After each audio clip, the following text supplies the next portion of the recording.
Um exercício peculiar sobre divergência e teorema da divergência, resolvido e comentado com a teoria revisada e aplicada. E chegamos ao fim desta série. Olá, meu nome é Manuel Gibson, bem-vindo à parte 12 e final da série sobre o divergente e o teorema da divergência, uma introdução. Apresentamos os conceitos básicos diferentes e finalizando com o teorema da divergência. Fizemos vários exercícios resolvidos na série. Para este vídeo, veremos os seguintes assuntos. Um exercício peculiar sobre o teorema da divergência, resolvido e comentado. E faremos algumas considerações finais. Vamos ao nosso primeiro item, um exercício peculiar sobre o teorema da divergência, resolvido e comentado. Temos o seguinte exercício proposto. Veja a figura. Comprove o teorema da divergência para o cubo unitário, lados iguais a uma unidade de comprimento. Pode ser milímetro, metro, o que você quiser. Centrado na origem com as arestas paralelas aos eixos coordenados, com o campo dado por D, densidade de fluxo elétrico, igual a x, que multiplica o vetor unitário AX, na direção de x. Então nós temos um cubo, veja que o sistema de coordenadas cartesiano está centrado, está no seu centro, a origem está no centro desse cubo, e cada uma das arestas do cubo mede uma unidade de comprimento. Vamos agora localizar os vértices desse cubo, para que nós saibamos quais são os limites de integração. Temos primeiro essa superfície frontal, os vértices A, B, C e D. Observe que nessa face, todos os pontos têm coordenadas x igual a meio. Continuando, temos agora a parte traseira com E, F, G e H. Observamos que na parte traseira do cubo, todos os pontos da superfície têm coordenadas x igual a menos meio. E assim nós temos todos os pontos do cubo marcados, localizados, dos eixos coordenados. Para comprovarmos o teorema da divergência, vamos dividir esse problema em três partes, como já fizemos antes. Primeiro vamos calcular o divergente da função vetorial D e aplicar a integral de volume para determinarmos o fluxo total que atravessa esse volume. Em seguida, vamos calcular o fluxo que atravessa cada superfície e somarmos de modo a obtermos o fluxo total. Finalmente, vamos comparar os dois resultados obtidos e fazer a conclusão se o teorema da divergência foi confirmado ou não. Vamos começar calculando o divergente e a integral de volume. Primeiro, então, cálculo do fluxo que atravessa o cubo. Temos o vetor D, dado por x, que multiplica o vetor unitário em direção x a x. Portanto, dx igual a x, ou seja, a componente em x do vetor D depende apenas da coordenada x. Então vamos agora determinar as derivadas parciais das componentes de D, como já fizemos anteriormente. Fica fácil, veja o quadro. Nós só temos uma componente, que é em x, que é dada por x. Então, dρ de dx é igual a dρ de x, que é igual a 1. Todas as outras derivadas parciais, os outros componentes derivados vai ser igual a 0. Só temos o valor de 1 para a componente em x. Podemos agora então calcular o divergente de D, que é a soma dessas três derivadas parciais, só tem 1. dy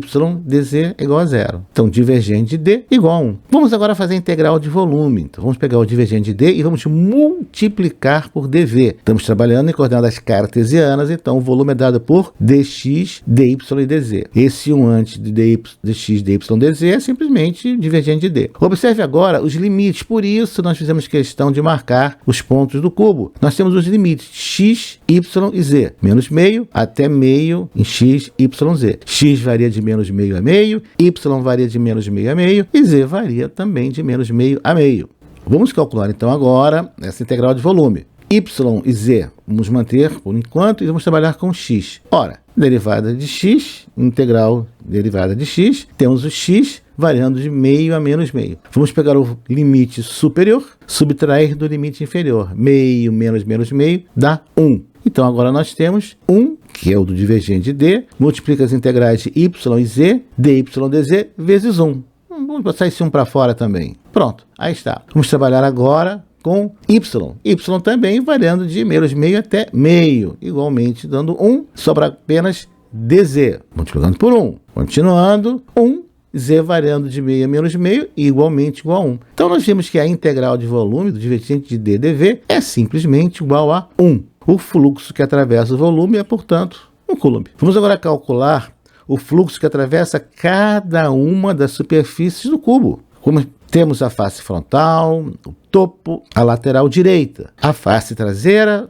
a lateral esquerda e a base do cubo. Aí estão os vetores e áreas diferenciais do paralelepípedo, ou no nosso cubo, na verdade, né? Frente e trás. Vamos relembrar produto escalar de vetores. A escalar B. A e B são vetores. Sabemos que o produto escalar de dois vetores é igual a um número, um escalar, que vai ser o produto do módulo do vetor A pelo módulo do vetor B, que multiplica o cosseno de θ, onde θ é o ângulo entre os vetores A e B. Nós temos dois casos de limite muito interessantes que nós vamos aplicar aqui. Quando θ é 0 graus, ou seja, os vetores são paralelos, nós temos que o produto escalar é igual ao produto dos módulos, já que cosseno de 0 graus é igual a 1, é o valor máximo. Se os ângulos são perpendiculares entre si, ortogonais, θ igual a 90 graus, nós temos que esse produto escalar é igual a 0, já que o cosseno de 90 graus é igual a 0. Vamos aplicar isso agora. Quando temos vetores unitários, AI e AJ, se I e J for igual, nós temos que o produto é igual a 1. Se I e J forem diferentes, o produto é igual a 0. Vamos ver isso com mais detalhes. Veja agora no quadro. AX com AX igual a J é igual a 1. Então, o produto escalar do vetor unitário AX pelo vetor unitário AX é igual a 1. Qualquer outra combinação com os eixos Y e Z vai resultar em 0. Analogamente, a Y dá 1, outra combinação com X e Z vai dar 0, a Z vai dar 1, qualquer outra combinação resultará em 0. Vamos aplicar isso no nosso problema. Veja, o nosso vetor D é X na direção AX, paralelo ao elemento diferencial de área de S1, que também está na direção a x. Quando nós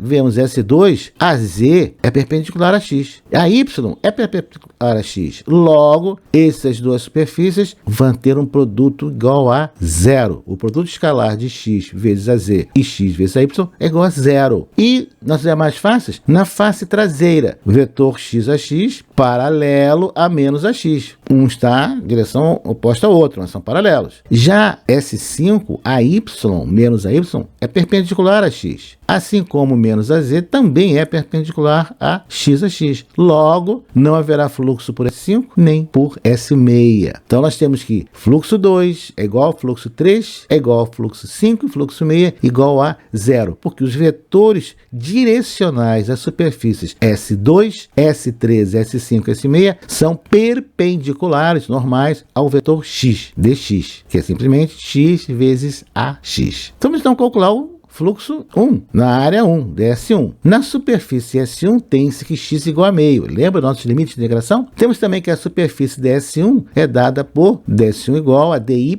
dz a x. Veja a figura. A função d em S1, que é x vezes a x, se x igual a meio, tem-se meio a x. Vamos agora fazer o produto de meio a x, escalar, dy dz a x. A x com a x dá 1, então temos meio dy dz. Vamos agora integrar, lembra dos limites de integração de y e de z? Nós já fizemos essa conta e sabemos que dá meio. É simplesmente o meio que multiplica 1 vezes 1, meio. Então sabemos que o fluxo da parede frontal é de meio coulomb, φ1 igual a meio. E na parede traseira, φ4. Vamos ver. Na superfície S4, temos que x igual a menos meio. Está atrás. Eu coloquei a origem numa dos vértices do cubo. Nós sabemos que a origem está exatamente no centro do cubo. Só para facilitar, para você ver que a área é dz dy na direção menos ax. A função d em S4, que é dada por x a x, se x igual a menos meio, dx igual a menos meio ax, nessa superfície. Vamos agora fazer o produto, coloquei em parênteses, para você lembrar que é um produto escalar, está em parênteses esse menos dy dz ax, e temos meio dy dz. Vamos agora integrar, temos os limites de integração, e obtemos meio. O fluxo na parede traseira é meio coulomb, φ4 igual a meio. Aí temos φ4 igual a meio. Podemos agora calcular o fluxo total que atravessa a superfície fechada, dada por S1, 2, 3, 4, 5, 6? Sim. Sabemos que o fluxo total é φ1 mais φ4, porque apenas as duas paredes, frontal e traseira, é que tem fluxo diferente de 0. Logo, o fluxo total, a soma desses dois fluxos é igual a 1. O fluxo total pelas superfícies que contam é igual a 1. Vimos inicialmente, a partir do divergente, que o fluxo total era igual a 1. Comprovamos agora, fazendo o fluxo pelas superfícies, que contam, que o fluxo é igual a 1. Logo, temos que o lado esquerdo da equação, que é o divergente, é igual ao lado direito da equação, é o fluxo por superfície. Portanto, comprovando assim, mais uma vez, o teorema da divergência. Se você está interessado em estudar mais, aprofundar seus conhecimentos, segue uma lista básica sobre livros sobre eletromagnetismo. Alguns estão a teoria, alguns a teoria um pouco mais básica, outros mais avançada, e alguns são exercícios resolvidos. Aproveite! Faremos algumas considerações sobre os assuntos apresentados. Esta é uma questão típica em avaliações e concursos envolvendo o tema divergente, teorema da divergência em eletromagnetismo. Por que essa questão, por que esse problema é tão comum de acontecer, de ocorrer? Porque é uma excelente oportunidade de abordar vários assuntos, desde a análise vetorial até o cálculo diferencial integral, além de você saber qual é o teorema da divergência. E também, claro, na aplicação que nós fizemos agora, nós compreendemos melhor os conceitos envolvidos, desde a área diferencial até integral. E é como dizem, a prática leva à perfeição. E as coordenadas cilíndricas e as coordenadas esféricas, você deve estar se perguntando. Ora, o que tem elas? É só você praticar. A metodologia da resolução do problema você agora domina. É surpreendente como a sorte ajuda aos que estudam e se dedicam a um assunto. E o que nós vamos ver no próximo vídeo? Aguarde a surpresa. Nos vemos. Até lá. Obrigado por ter assistido a este vídeo, deixe o seu like, inscreva-se no canal, acione o sino e seja notificado dos novos lançamentos semanais.